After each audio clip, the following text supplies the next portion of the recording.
Hey everybody, it's Monday morning here in Cypress, Texas. So I got up this morning, 4:30, got out the door. I did my, you know, got into my scriptures, uh, ran to the gym, did my workout, and I was going to do my walk and talk on the way back, and I got a phone call. Somebody had something to tell me. It's 6 o'clock in the morning. I got a quarter of 6 in the morning, and didn't get a chance to do my walk and talk. So I'm doing my walk and drive right now. All right, so we're into a new month. This is chapter 36, and this is interesting.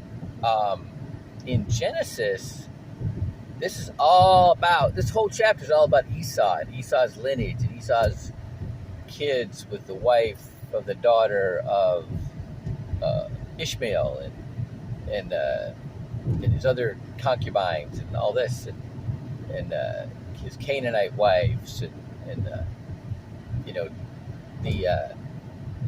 and how he had to move. He moved away from Jacob and his clan because they were all getting too big. It's very similar to what happened in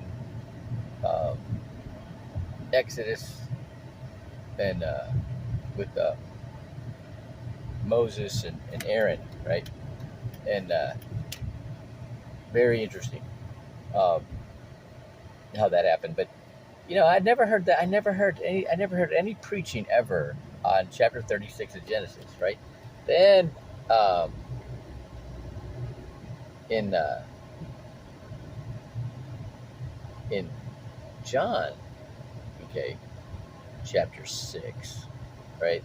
There's a little more of toward the end of the chapter. They're back to the blessed are the poor in spirit.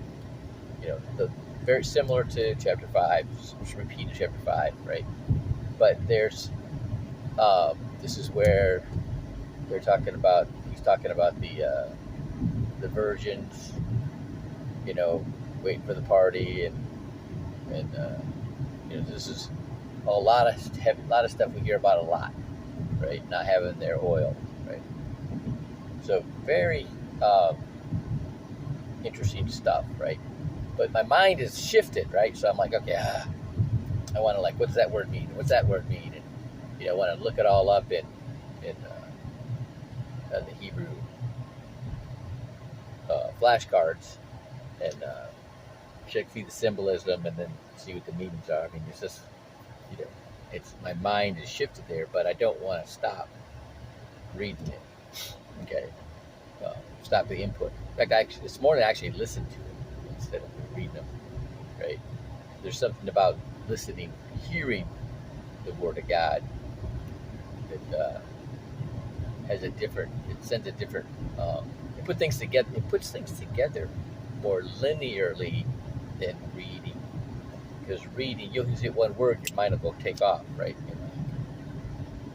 Where that word will send you, that sentence will send you, where it doesn't. It takes a little effort to keep it together and put it together through the whole chapter. And they say chapter and verse. It should be the verse and chapter. Because each verse stand alone. It's going to have a different meaning than you have it with the whole context of the whole chapter. And then, of course, the whole Bible. All right. So that's my drive and talk today. Have a good day.